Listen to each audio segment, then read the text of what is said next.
Hello everyone, welcome back to our channel. আশা করি আপনারা প্রত্যেকেই খুব ভালো আছেন, আর আমারও একটু হলেও মনটা ভালো আছে এই কারণেই যে পারোর ভিডিওটা আপনাদের সাথে অ্যাট লাস্ট শেয়ার করতে পারছি।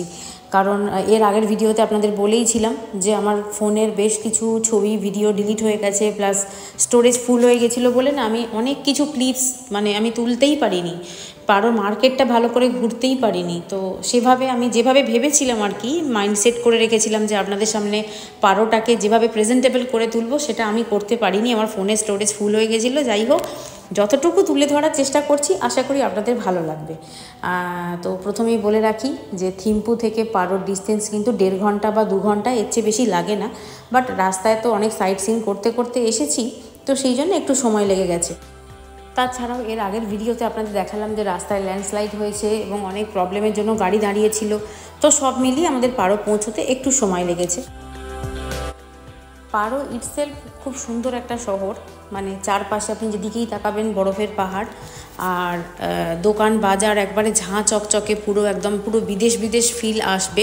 এবার আপনার মনে হবে হ্যাঁ একদম প্রপার বিদেশের মাটিতে এসে পৌঁছেছি। অনেক রুল রেগুলেশনস আছে রাস্তাঘাটে, যেমন জেব্রা ক্রসিং ছাড়া পার হওয়া যায় না, বেশি হর্ন বাজায় না এখানকার মানুষজন, বেশ শান্তশিষ্ট। আর আরেকটা কথা সেটা হচ্ছে আমি যে হোটেলে ছিলাম হোটেলের ভিডিও তুলেছি, বাট হোটেলটার ছবি আমি তুলতে পারিনি সেই একই কারণে, ফোনের জন্যে। তো এখানকার সাইট সিনও বেশ কিছু আমি আপনাদের সাথে শেয়ার করার চেষ্টা করেছি, যাতে ইন ফিউচার আপনারা যখন আসবেন কিছুটা হলেও হেল্পফুল হয় যাতে আপনাদের। তাহলে চলুন শুরু করা যাক ভিডিওটা। এখানে যে এত গ্রিনারি এবং এখানে যে লোকালিটি এত কম, তো আমাদের যে গাইড ওর থেকে জানতে পারলাম যে ভুটান সরকারের নিয়ম অনুযায়ী আপনি যদি একটা গাছও কাটেন তাহলে আরও 10টা গাছ আপনাকে লাগাতে হবে। তো একটা গাছ কাটলেও সেটাতেও পারমিশন চাই গাছটা কাটার জন্য, যার জন্য এখানে এত গ্রিনারি। আর আমাদের ওখানে কি বিভিন্ন জায়গাতে আমি জানি না কিরম রুল আছে, এখানের এই রুলটা আমার তো বেশ ভালো লেগেছে। তো আমি ভাবলাম আপনাদের সাথেও শেয়ার করি, এরকম যদি আমাদের ওখানেও এরকম যদি নিয়মকানুন হয় যে আপনাকে গাছ কাটার জন্য ফাইন দিতে হবে বা গাছ কাটার জন্য পারমিশন লাগবে, তাহলে আমার মনে হয় আমাদের ওখানেও গ্রিনারিটা বেশি থাকবে। এখানে ডিফরেস্টেশনটাও কম, চারিদিকে শুধু গাছপালাই বেশি। তো আমরা এখন চলে এসেছি পারোতে হোটেলের নামটা পরে বলছি, আগে আমি রুমগুলো শেয়ার করে দিই আপনাদের সাথে, কারণ এটাই মেন আপনাদের জানার থাকে যে রুমগুলো কীরকম।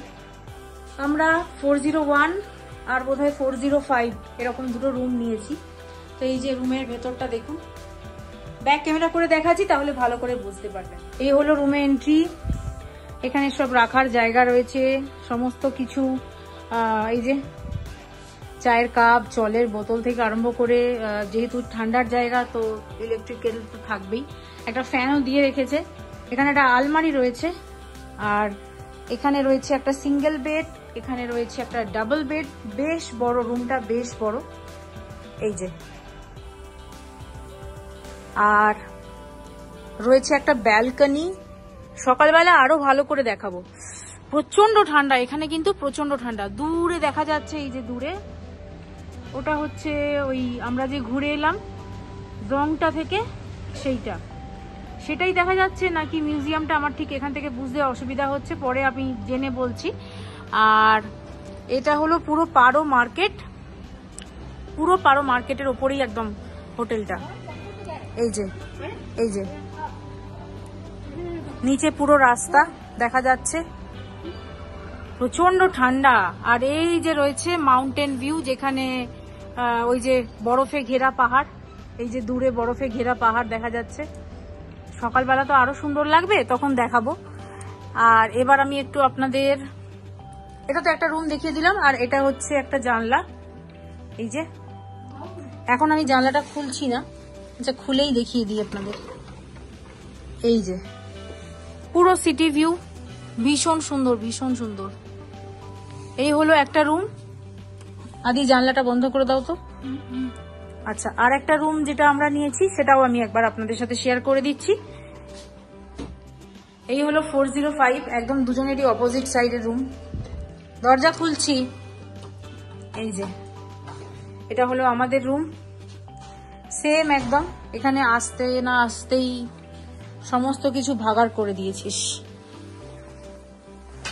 এখানে একটা সিঙ্গেল বেড রয়েছে, রয়েছে ডাবল বেড, তার সাথে দুদিকে দুটো জানলা রয়েছে। এই যে এটা হচ্ছে সিটি ভিউ, একই রকম ব্যাপার। ভালো তো, আমাদের দুটো রুম থেকেই আমরা দুরকম ভিউ পাবো। আর এই যে জানলাটা খুলি, দাঁড়ান তাহলে বোঝাতে পারবো। এটাও তাই, সিটি ভিউ একদম ভীষণ সুন্দর, ওয়ান্ডারফুল। এইদিকে রয়েছে বরফের পাহাড়, যখন দেখা যাবে আমি আপনাদের সাথে শেয়ার করব। এই যে ওয়াশরুমটাও দেখিয়ে দিচ্ছি। হোটেলটা কিন্তু বেশ ভালো, এই যে যথেষ্ট বড় ওয়াশরুম রয়েছে এখানে। কি বলে, গিজার তো থাকবেই যথারীতি, টাওয়েল রয়েছে, বেসিন রয়েছে। আর একটা জিনিস যেটা ভালো সেটা হচ্ছে হেয়ার ড্রায়ার রয়েছে এখানে। আমরা এসে আলটিমেটলি হেয়ার ড্রায়ারটা পেয়েছি। যাই হোক, আর বাইরে থেকে ভিউটা বা নিচে রেস্টুরেন্ট ভিউটা সেটা আমি আপনাদের সাথে পরে শেয়ার করছি। এই রুমটা থেকে তো এরকম, মানে এই উইন্ডোটা থেকে, এই উইন্ডোটা দেখুন, এটা থেকেও ভীষণ সুন্দর ভিউ। আর সামনেই যেহেতু রয়েছে আপনার ওই পারো এয়ারপোর্ট, সবসময় প্লেন উঠছে। আর ওই দিকটা থেকে আমি জানলাটা খুলি, দাঁড়ান দেখি বরফ পাহাড়টা দেখা যাচ্ছে।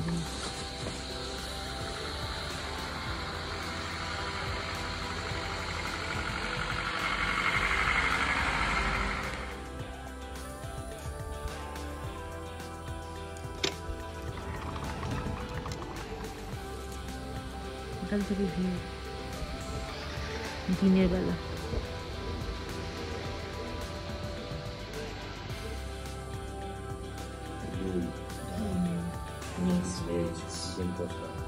বাঙালি খাবার পাওয়া যায় এই হোটেলে।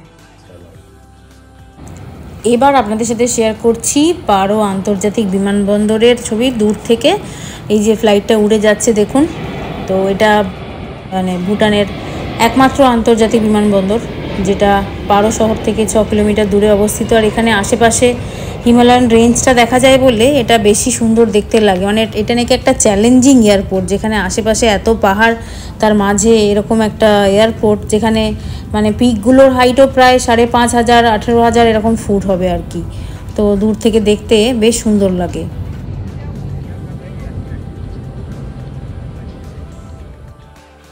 নেক্সট আমাদের নিয়ে যাওয়া হয়েছিল টাইগার নেস্ট, যেটা আর কি এখানে গেলে মানুষজন খুব অপেক্ষায় থাকে দেখতে যাওয়ার। বাট এতটাই উঁচুতে খাড়া পাহাড়ের গায়ে অবস্থিত যে ওঠা খুবই কষ্টকর, প্রায় 10,230 ফুট উচ্চতায় হবে আর কি।